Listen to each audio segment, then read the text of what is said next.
네, 시청자 여러분, 구독자 여러분들 덕분에 와우넷 채널이 이렇게 빠르게 성장하게 되었습니다. 앞으로도 좋은 정보를 제공하도록 우리 모두 노력할 거예요. 구독, 좋아요는 저희에게 큰 힘이 됩니다. 그리고 와우넷 홈페이지가 새롭게 바뀌었습니다. 컴퓨터와 모바일 둘 다 이용하기 쉽게 업그레이드가 되었으니 많이들 이용해 주셨으면 좋겠습니다. 고맙습니다.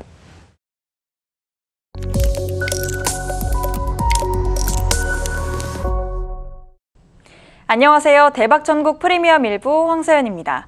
오늘 1부에서는 샤프슈터 방문한 파트너가 이사님의 투자 사냥법 그리고 적중률이 높았던 신호들 짚어주신다고 합니다.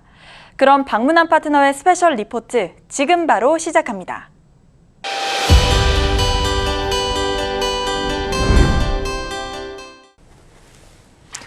시청자 여러분, 한 주간 편안하셨습니까?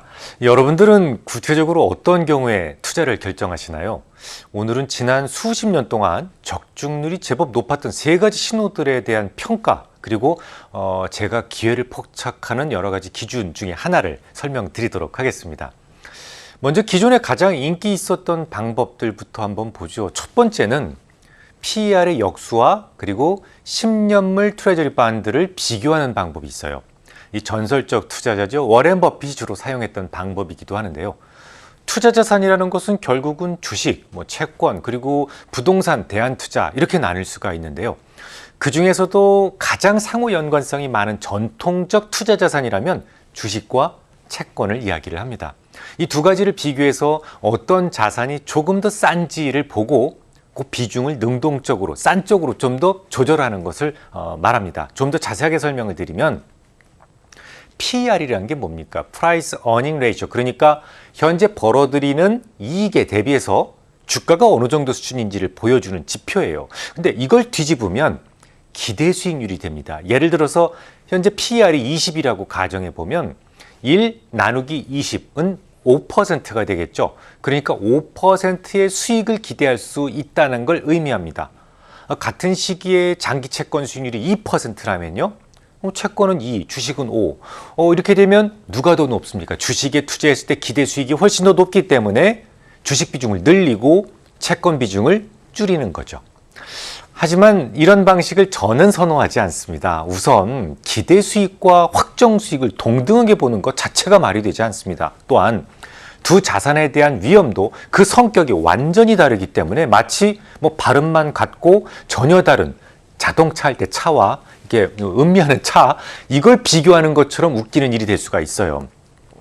주식에 투자했을 때 위험은 뭔가요? 구체적으로 주가 하락하는 것, 즉 자본 손실이 가장 큰 위험이잖아요.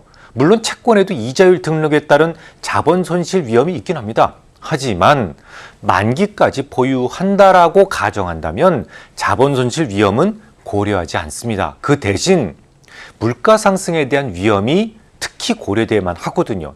좀 더 쉽게 예를 들어 볼까요? 자, 5%의 기대 수익을 가졌을 때 주식시장에 1억 원을 투자했어요. 그런데 돌연 바이러스 사태가 빵 터지면서 주가가 30%나 곤두박질 칩니다. 그럼 당장 우린 3천만 원 손실을 보게 되는 겁니다. 그런데 채권은요, 부도가 나지 않는다는 가정을 할 때 만기까지 가져간다면 자본 손실은 이론적으로 없어요.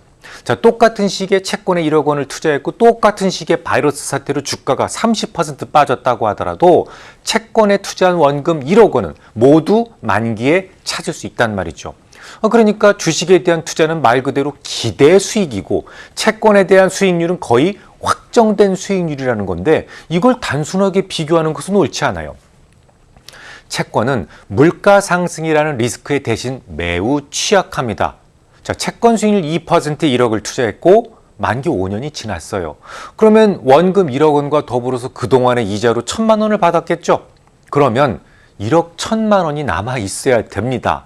분명 남아 있죠, 명목상으로는. 그런데 같은 기간 동안 물가가 100% 올랐다면요. 구매력 기준으로는 5,500만 원의 가치만 남아있게 될 겁니다. 이처럼 주식과 채권은 이 수익률의 종류는 물론이고 위험의 성격이 전혀 다르기 때문에 이걸 그냥 단순하게 기대 수익률의 비교로 평가하는 것은 저는 그다지 좋은 방법이라고 생각하지 않습니다. 아무튼 그런 게 있고요. 자, 두 번째, 시장의 방향성을 전망하는데 이 투자자들의 심리 지표만큼이나 인기 있는 것도 없을 겁니다.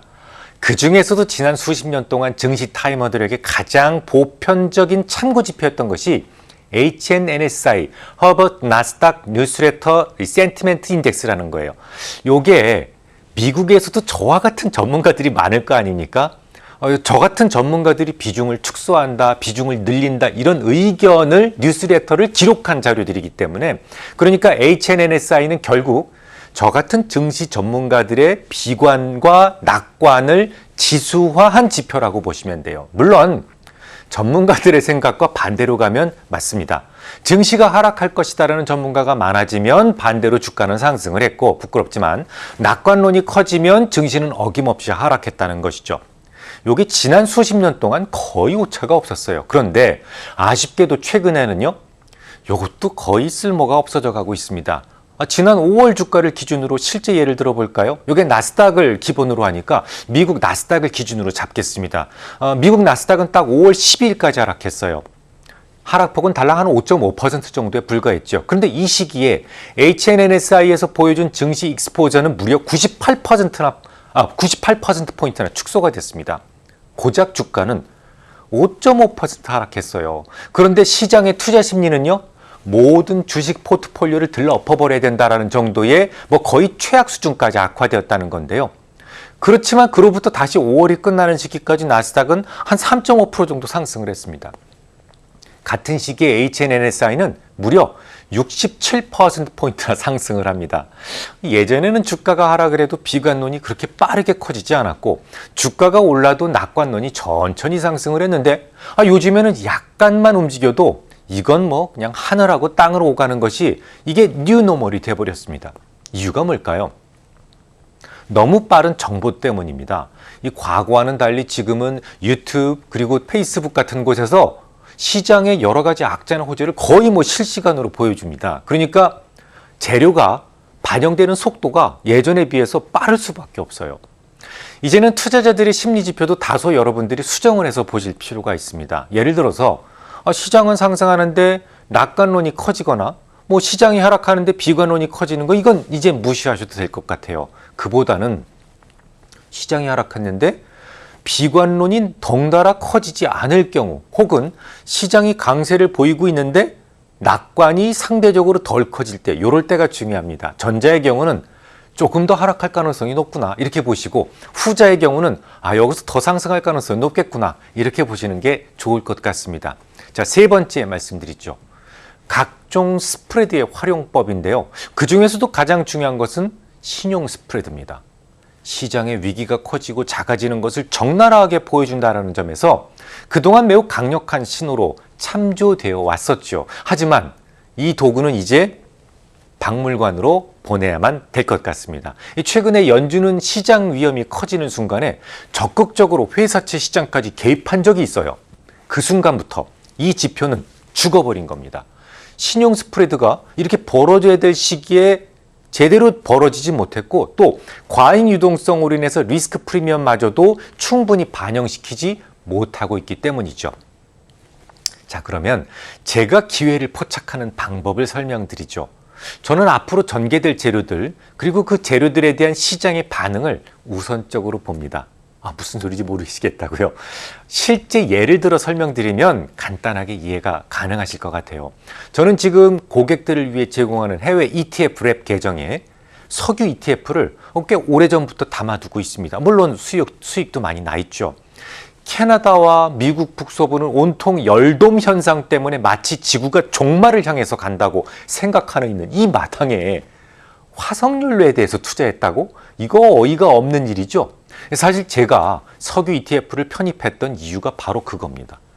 시장의 중심적인 생각 때문에 이 공급과 수요에 미스매치가 생길 수도 있겠구나라는 생각 말이죠. 지금은 여러분들이나 누구든지 마찬가지예요. ESG를 강조하는 세상입니다. 어떤 투자자도 감히 화석연료의 새로운 탐사나 개발에 돈을 대고 싶지 않을 거예요. 실제로 엑슨모빌이나 로열 더치쉘 같은 주요 석유 메이저들은 석유 산업에 대한 자본 지출을 점진적으로 줄이고 있어요. 지금 만약에 유전 개발에 투자하는 사모펀드를 만들면 여러분들 같으면 투자하시겠습니까? 당연히 안 하죠. 이건 지극히 정상적이고 평범한 생각들입니다. 하지만 현실을 좀 보자고요. 지금은 바이러스에 대한 극복 기대치가 높아지는 시기입니다. 석유에 대한 수요는 늘어날 수밖에 없어요.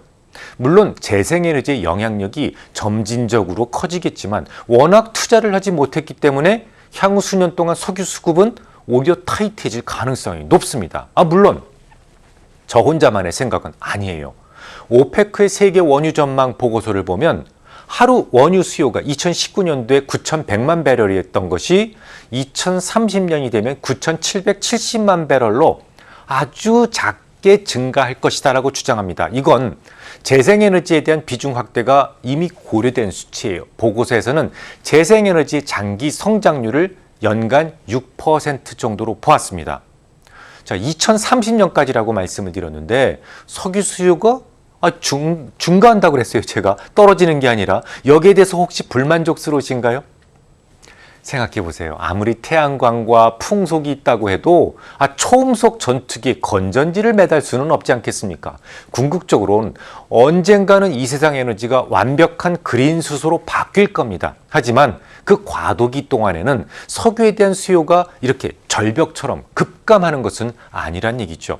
미국의 EIA에서도 비슷한 이야기를 했습니다. 2025년도까지 원유 수요는 오히려 늘어날 것이다라고 전망을 했어요. 하지만요, 공급단에서의 배려는 거의 없었다라는 점에 주목하실 필요가 있습니다. 누구도 투자를 안 했어요.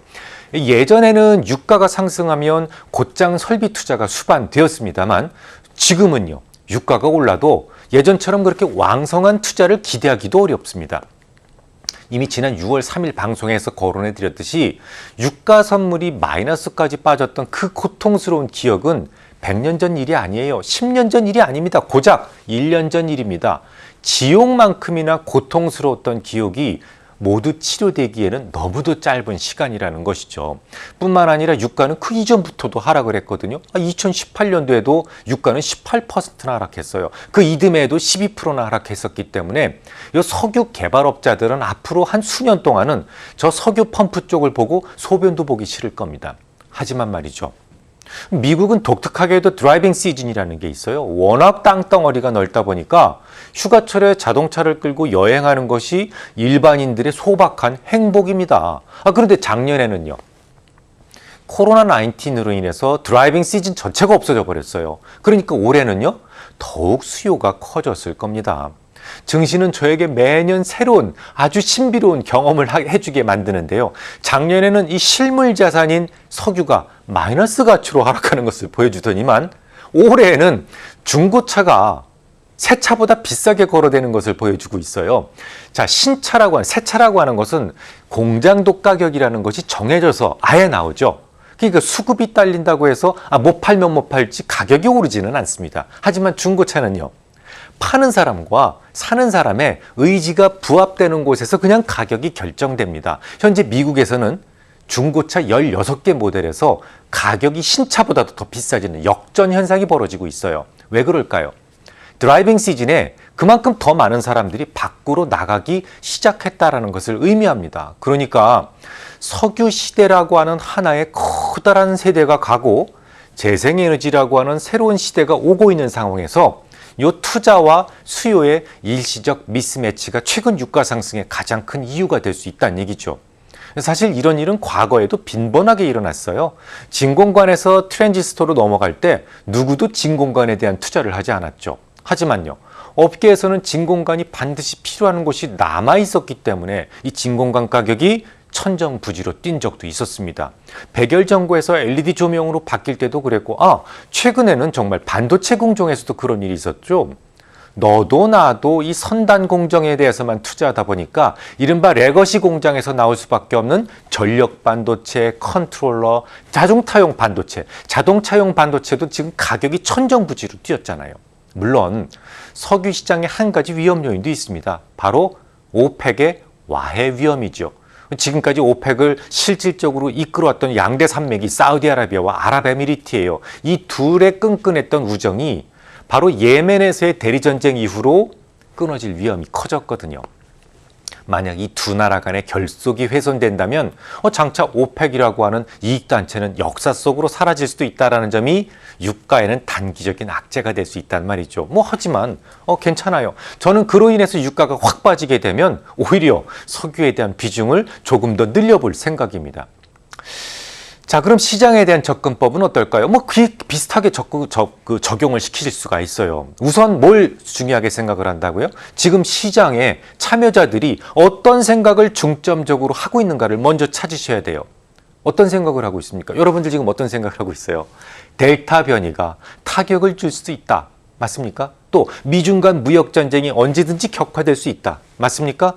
아니면 이제 곧 테이퍼링이 시작된다면 시장은 충격을 받을 수도 있어. 이런 생각 안 하십니까? 이런 생각들이 중심적 생각이라는 저의 주장에 동의하십니까? 그러면 적어도 주식을 매도한 사람이라면요, 시장에 바로 진입을 못할 겁니다. 조만간 조정이 있을 텐데 조정 있으면 그때 들어가지 이런 생각을 하실 거예요. 이렇게 생각했다면 곧장 수치로 확인이 필요합니다. 뱅크 오브 아메리카 글로벌 애널리스트들에 따르면 미국의 투자 등급 회사채 발행량이 올해 상반기에만 무려 8,600억 달러를 넘어섰습니다. 이건 역대 두 번째로 많은 규모예요. 이렇게 많은 현금을 굳이 어디에다 쓸 곳이 있어서 마련해 둔 것이 아닙니다. 이들은 곧 테이퍼링이 시작될 것이다. 그럼 금리가 오를 수 있을 것이다. 그러면 지금 채권 가격이 좋을 때 넉넉하게 발행해 두자라는 취지였어요. 이런 움직임을 통해서 우리는 시장이 테이퍼링에 대해서 우려하고 있구나 라는 것을 분명하게 확인할 수 있습니다. 지난 5월 현재 미국의 개인저축률은 12.4%예요. 최근 많이 하락하긴 했지만 역사적으로 이건 엄청나게 높은 수준입니다. 개인들이 현금을 쓰지 않고 저축의 형태로 현금을 쟁여두고 있다는 것은 델타 변이가 시장에 다시 충격을 줄 수 있어 라는 생각을 하기 때문이죠. 지난달 골드만삭스는 증시 대기자금으로도 볼 수 있는 미국의 MMF 머니마켓 펀드에 들어온 돈이 역대 최대치랍니다. 5조 5천억 달러를 넘어서고 있다라고 주장했어요. 자, MMF로 사상 최대치의 자금이 유입됐다는 것은 시장을 불안하게 보고 주식을 매도한 사람들이 다른 주식으로 갈아타지 않고 조정을 기다리고 있다는 것을 의미합니다. MMF의 대기자금 형태로 있는 돈들은 어떻게 될까요? 주식시장에서 투자 심리가 좋아지는 순간 언제든지 되돌아올 수 있단 말입니다. 기업들이 쟁여둔 현금은 언제든지 투자 활동으로 전개될 수 있단 말이고요. 가계세, 저축은 언제든지 왕성한 소비 활동으로 드러날 수 있습니다. 그래서 저는 아직 시장에 대한 비중을 크게 줄일 때는 아니라고 생각을 하고 있는 거예요. 정리해 보겠습니다. 제가 시장에서 기회를 포착하는 기준은 대략 이렇게 합니다. 시장 참여자들이 공통적인 생각이 어디가 있느냐라는 것을 먼저 파악하는 것이죠. 반반으로 의견이 갈려진 시장에서는 그닥 기회가 없습니다. 열돔 현상이든 바이러스든 테이퍼링이든 어떤 이유로든 시장 참여자들의 생각이 한 방향으로 쏠리는 곳에서 저는 기회를 찾습니다. 시장의 생각이 어느 한 방향으로 과도하게 쏠려 있다면 그 다음으로 확인할 것이 이를 입증할 만한 실질적 수치입니다. 악재가 누적되어 있고 그 악재를 세상 사람들이 대부분 알고 있으며 이제 더 이상 나올 악재가 없다고 생각할 때는 새롭게 매수하거나 혹은 그 매수를 유지합니다. 반대로 호재가 누적되어 왔고 그 호재를 시장이 대부분 알고 있으며 이제 더 이상 나올 만한 호재가 없다고 생각하면 과감히 매도하죠. 다음 주에 뵙겠습니다. 네, 저희가 준비한 1부는 여기까지입니다. 샤프슈터 방문한 파트너와 함께 이사님의 투자 사냥법 그리고 적중률이 높았던 3가지 신호들까지 살펴봤습니다. 그럼 저희는 다음 주 이 시간에 찾아뵙겠습니다. 시청해주신 여러분 고맙습니다.